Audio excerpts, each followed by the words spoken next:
মটরশুঁটির ঘুগনি বানানোর জন্য মটরশুঁটিগুলো ধুয়ে নিচ্ছি। মটরশুঁটিগুলো সেদ্ধ করে নেব, জল দিয়ে দিচ্ছি।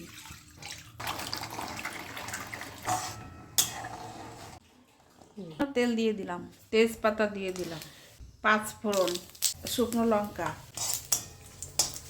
পেঁয়াজ,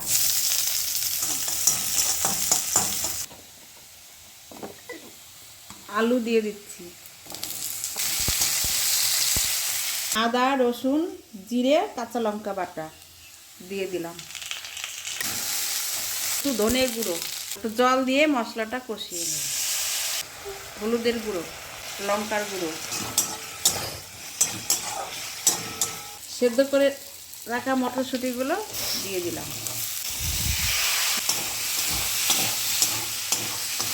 জল দিয়ে দিলাম, লবণ, গরম মশলার গুঁড়ো দিয়ে দিলাম। এইভাবে আপনারা বানিয়ে খাবেন, দেখবেন আপনাদের ভালো লাগবে।